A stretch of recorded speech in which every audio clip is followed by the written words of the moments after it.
Assalamualaikum warahmatullahi wabarakatuh. Saya Daswan. Apa kabar semua? Semoga baik, sehat, banyak rezekinya, dan banyak ilmu. Amin ya robbal alamin. Pada video kali ini, saya akan membahas materi keselamatan dan kesehatan kerja, pelajaran komputer dan jaringan dasar. Baik, kita mulai saja dari RPP terlebih dahulu. Nah, penampakan RPP-nya seperti ini, satu lembar sesuai dengan kebijakan Kemendikbud. Saya bacakan rencana pelaksanaan pembelajaran atau RPP. Satuan pendidikannya, ini identitasnya. Satuan pendidikannya SMKN 1 Sorong, Kabupaten Sikamirnya, Teknik Komputer dan Jaringan. Mata pelajaran Komputer dan Jaringan Dasar, kelas 10 semester ganjil tahun pelajaran 2020-2021. Baik, langsung saja ke tujuan pembelajaran. Setelah mengikuti kegiatan pembelajaran menggunakan model pembelajaran discovery learning dengan metode literasi, eksperimen, praktikum, dan presentasi, serta menumbuhkan sikap menyadari kebesaran Tuhan, sikap gotong royong, jujur, dan berani mengemukakan pendapat. Siswa dapat mengikuti prosedur dan mengimplementasikan K3. Ini media alat bahan dan sumber belajarnya, ada worksheet, ada lembar penilaian, alat dan bahannya, spidol, papan tulis, laptop, proyektor, sumber belajarnya, modul, presentasi, langsung ke kegiatan inti di sini. Peserta didik diberi motivasi dan panduan untuk melihat, mengamati, membaca, dan menuliskan kembali. Mereka diberi tayangan dan bahan bacaan terkait materi peraturan perundang-undangan yang mengatur K3. Oke, ada yang terlewat. Di sini langsung ke materi saja. Materinya adalah menyampaikan motivasi tentang apa yang dapat diperoleh, tujuan dan manfaat dengan mempelajari materi peraturan perundang-undangan yang mengatur. Baik, kita langsung saja ke materi. Saya sudah menyiapkan materi.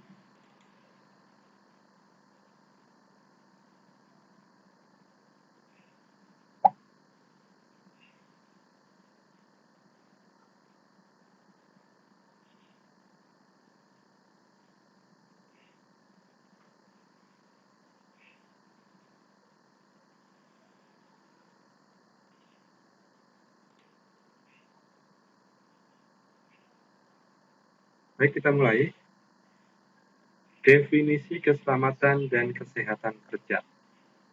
Keselamatan berasal dari kata dasar selamat. Selamat diartikan terhindar dari bahaya, tidak mendapat gangguan, sehat, tidak kurang suatu apapun. Menurut WJS Purwadarminta, keselamatan diartikan keadaan perihal terhindar dari bahaya, tidak dapat gangguan, sehat, tidak kurang suatu apapun. Kesehatan berasal dari kata sehat. Sehat menurut Hanlon mencakup keadaan pada diri seseorang secara menyeluruh untuk tetap mempunyai kemampuan melakukan tugas fisiologi maupun psikologi penuh. Nah, dalam hal ini yang dimaksud selamat dalam pekerjaan atau dalam K3 adalah dari mulai bekerja atau berangkat bekerja, proses bekerja, sampai selesai bekerja dan kembali lagi bekerja dan seterusnya, diharapkan selamat, tidak kurang suatu apapun, sehat jasmaninya, rohaninya sehat, dan fisiknya juga sehat. Itu yang dimaksud keselamatan di sini. Lanjut, tujuan keselamatan dan kesehatan kerja adalah satu, melindungi para pekerja dari kemungkinan-kemungkinan buruk yang mungkin terjadi akibat kecerobohan. Dalam hal ini karena K3 di sini dibahas di materi TKJ, maka dalam hal ini adalah pekerjanya adalah siswa yang lagi proses belajar. Selanjutnya siswa juga akan lulus terus dapat pekerjaan, disebut juga nanti pekerja. Jadi di sana ada pekerja, atau garis miring siswa. Baik, selanjutnya nomor 2, memelihara kesehatan para pekerja atau siswa untuk memperoleh hasil pekerjaan yang optimal.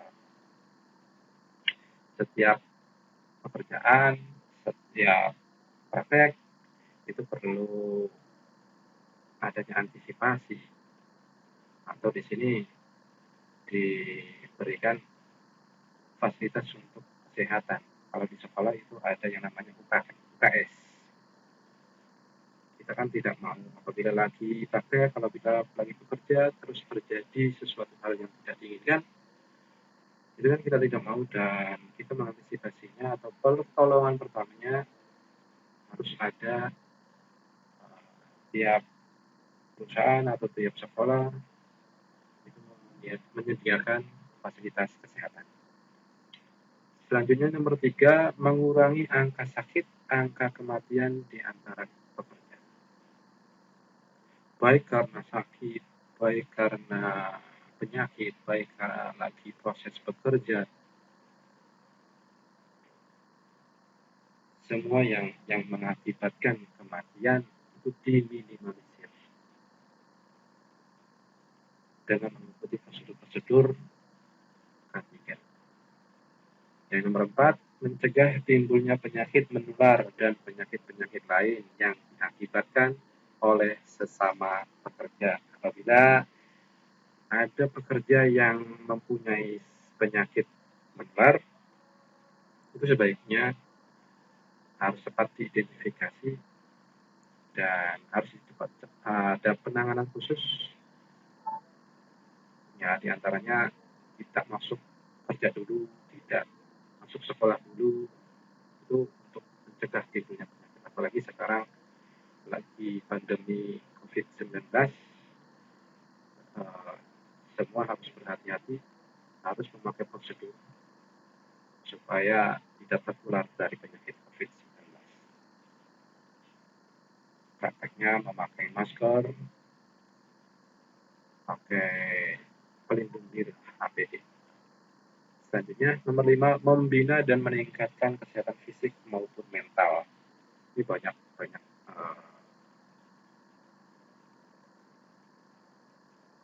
bentuknya untuk meningkatkan kesehatan fisik. Contohnya seperti olahraga. Kalau di sekolah tentunya setiap minggu itu rutin karena ada pelajaran penjas, itu untuk kesehatan fisik. Berikutnya nomor 6, menjamin keselamatan setiap orang yang berada di tempat kerja. Ini ada kaitannya dengan jaminan kesehatan.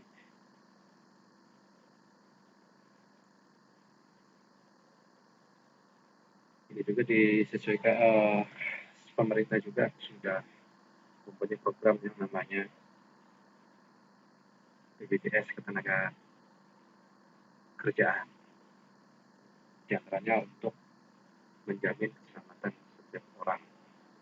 Bukan menjamin sih, apabila terjadi sesuatu yang tidak diinginkan, nah itu bisa dibantu oleh program tersebut, program BPJS Ketenagakerjaan. Nomor 7, sumber produksi dipelihara dan dipergunakan secara aman dan efisien. Jadi sumber produksi itu baik produksinya produk jasa maupun produk barang, ya dipergunakannya semestinya. Jangan terlalu boros, jangan terlalu acak-acakan, dan jangan sampai menimbulkan hal-hal yang tidak diinginkan sehingga menjadi kecelakaan. Itu semua tidak diharapkan. Baik, kita lanjut.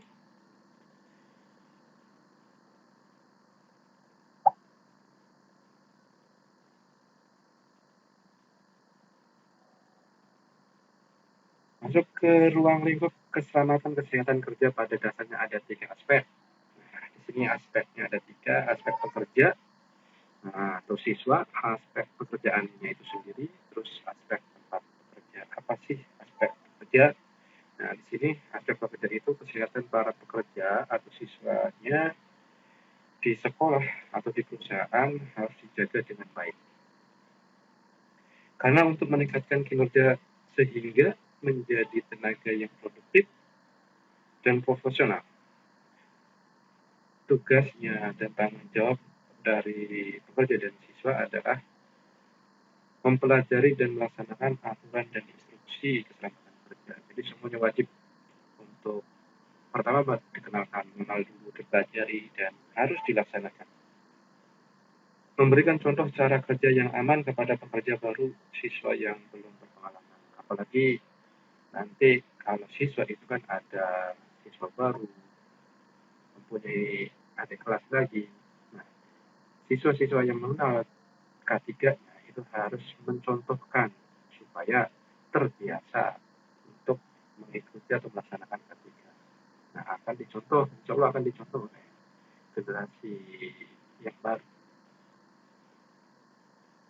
Menunjukkan kesiapan dan minat untuk mempelajari dan melatih diri terhadap keselamatan kerja pada setiap tugas pekerjaan. Jadi semua pekerja atau siswa itu ya mau tidak mau harus siap untuk berlatih untuk melaksanakan kegiatan tersebut. Itu untuk aspek dari pekerja dan siswa. Berikutnya aspek dari pekerjaan. Pekerjaan ini dapat diselesaikan apabila ada pekerjaannya.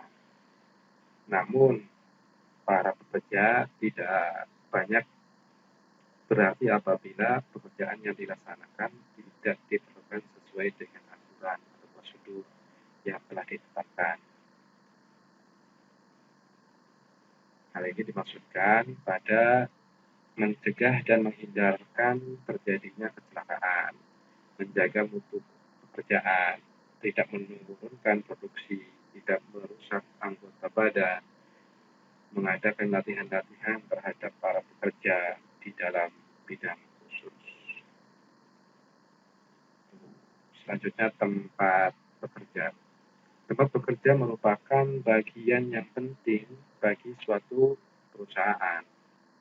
Atau dalam hal ini kita masih di sekolah ya, di dalam sekolah. Secara tidak langsung, tempat bekerja akan berpengaruh pada kesenangan, kenyamanan, dan keselamatan daripada pekerja. Keadaan atau suasana yang menyenangkan dan aman akan menimbulkan gairah produktivitas kerja. Dalam hal ini kalau siswa ya semangat belajar. Kalau suasananya enak, suaranya nyaman, ya akhirnya siswa dan teman-temannya giat untuk belajar. Usaha-usaha kesehatan yang perlu dilakukan terhadap tempat kerja secara umum adalah menerapkan higienis dan sanitasi tempat kerja secara khusus. Di antaranya, penerangan, pencahayaan dalam ruangan kerja, workshop harus disesuaikan diatur dengan jenis pekerjaan yang dilakukan.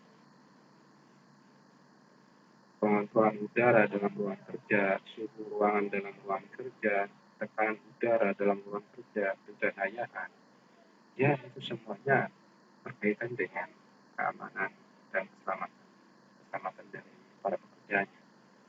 Contoh-contoh kecilnya apabila kita bekerja atau kita praktik komputer lah, terus penerangannya itu minim sekali, maka kita mau tidak mau kan harus mendekat dari objek yang akan kita pasang, sehingga mata kita akan rusak kalau pencahayaannya kurang. Itu diantaranya. Baik, lanjut ke dasar hukum K3.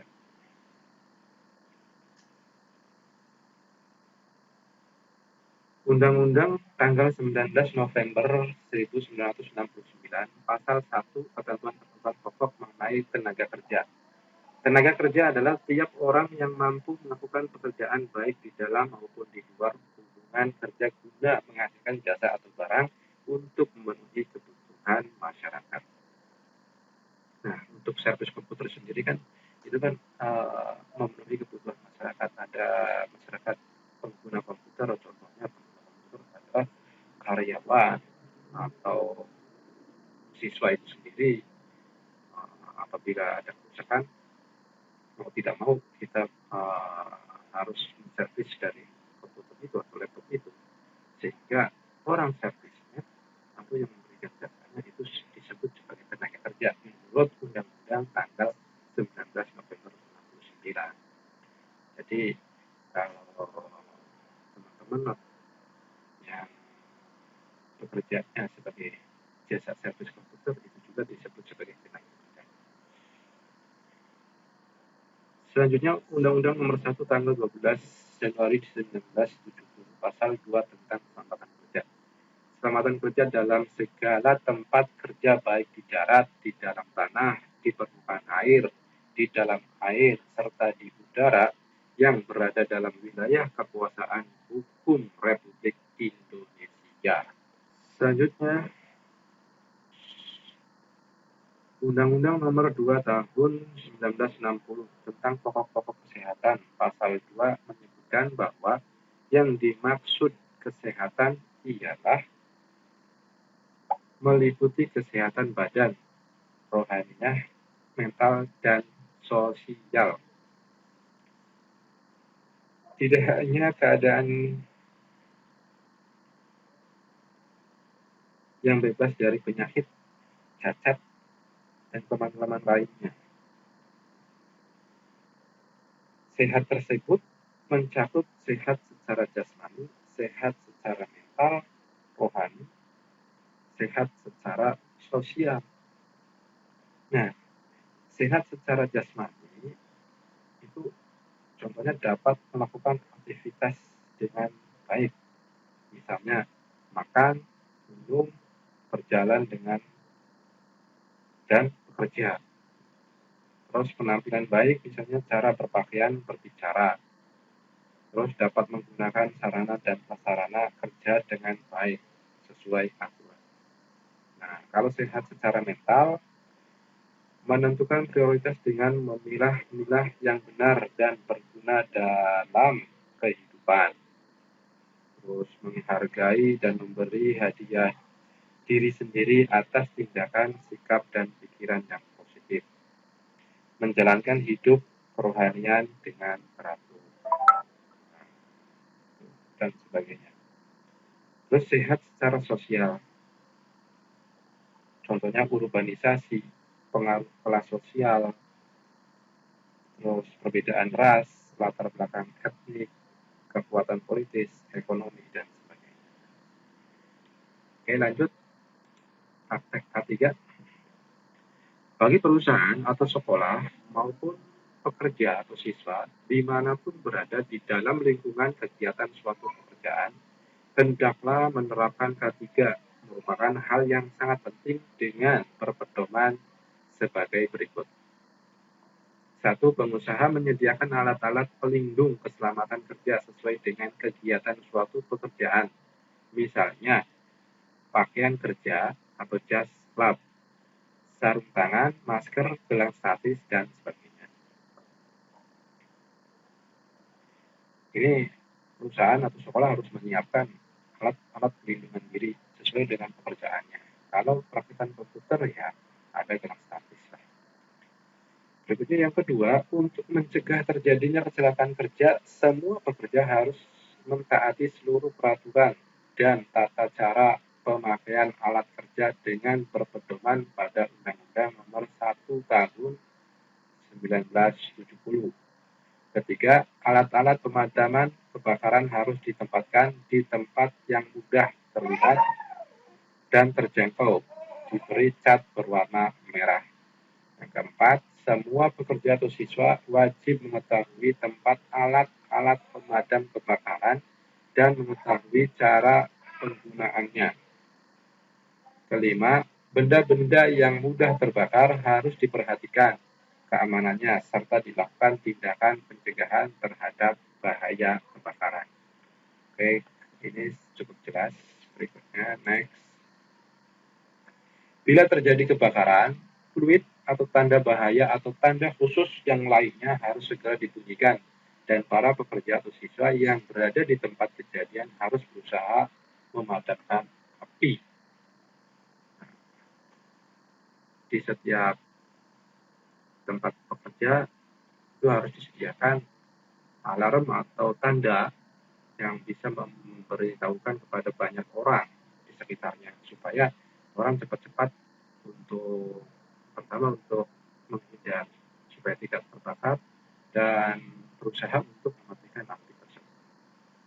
Berikutnya, mencegah dan mengurangi kecelakaan di mana setiap pekerja perakitan diwajibkan memakai alat pengaman sesuai peralatan yang digunakan, dan sebelum menutup ruangan laboratorium bengkel, setiap hari teknisi dan instruktur diwajibkan untuk memeriksa mesin, kran gas, kompor gas, dan peralatan lainnya yang dapat menimbulkan bahaya kebakaran.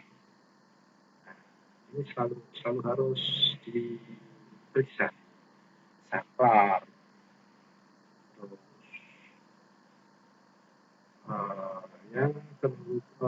yang berkaitan dengan alat-alat yang mengakibatkan terjadinya korsleting listrik itu harus selalu dipantau, selalu diperiksa. Berikutnya, kelengkapan alat P3K harus ditempatkan di tempat yang mudah terjangkau dan harus tetap diperiksa serta dilengkapi isi kebutuhan sesuai ketentuan P3K. Segera memberi pertolongan pertama pada setiap kecelakaan sesuai dengan tata cara yang semestinya dilakukan. Tempat kerja harus memperoleh penerangan yang cukup, dan sebelum meninggalkan laboratorium atau bengkel, periksa dan matikan semua instalasi yang berkaitan dengan mesin kecuali untuk penerangan. Ketika selesai praktek, semua yang terhubung dengan alat praktek tadi harus terhubung itu dalam hal dengan listrik ya. Jadi semuanya harus diputus atau dicabut dari colokannya. Berikutnya, merapikan tempat kerja. Menjaga memelihara area dan tempat kerja membutuhkan perhatian dan kewaspadaan yang terus-menerus. Satu upaya penyelamatan tergantung pada unjuk kerja setiap pekerja yang bekerja di tempat tersebut. Kecelakaan sangat mudah terjadi. Maka dari itu, setiap pekerja dan selesai bekerja di mana tempat kerja perlu dirapikan seperti uraian tugas berikut. Ini ada kesehatan kerja nih. Kita lihat kesehatan kerja. Sini ada kesehatan kerja. Tempat kerja pekerja dipelihara kebersihan dan kerapihannya untuk kesehatan bersama. Misalnya dilarang meludah di lantai, dilarang membuang sampah di sembarang tempat, membersihkan meja kerja dan peralatan yang dipakai.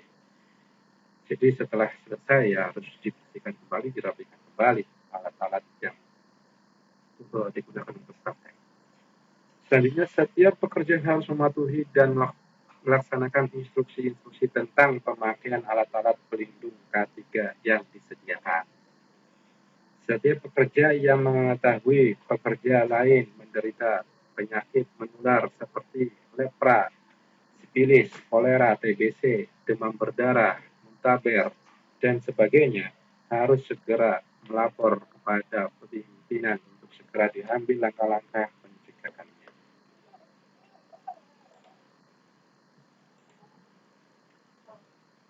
Agar sirkulasi udara di tempat kerja bersih dan segar dengan baik, maka debu-debu pada mesin dan jendela harus dibersihkan. Pintu dan jendela harus dalam keadaan tertutup.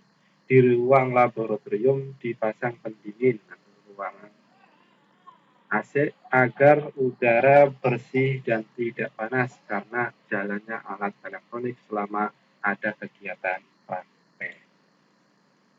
Selanjutnya, memelihara kebersihan, kesehatan, dan ketertiban.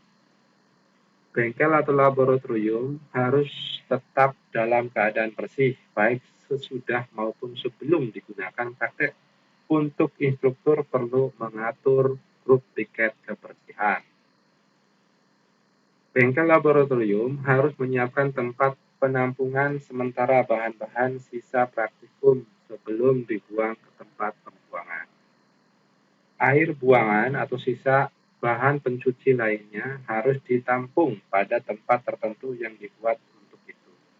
Air buangan sisa bahan proses pencucian yang mengandung zat kimia tidak boleh langsung dibuang ke saluran sesuai tanpa dinetralisir terlebih dahulu. Setiap orang yang berada di bengkel laboratorium harus mentaati tata tertib yang berlaku dan menggunakan peralatan sesuai prosedur. Zat-zat bahan yang disiapkan dan setelah digunakan harus dalam keadaan bersih dan tertutup, disimpan di lemari obat yang telah disediakan. Alat-alat dan meja kerja setelah digunakan harus dibersihkan oleh praktikan dan piket. Selanjutnya di sini mengamankan pengangkutan bahan dan peralatan. Pemasukan dan pengeluaran bahan dan peralatan ke dan dari laboratorium atau gudang harus mendapat persetujuan kepala laboratorium, instruktur atau domain yang dilakukan dengan penuh kecermatan dan ketelitian. Untuk kelancaran dan keselamatan bahan dan peralatan yang keluar masuk laboratorium yang dipakai, maka diwajibkan untuk menyiapkan cara prosedur peminjaman dan pengembalian yang khusus.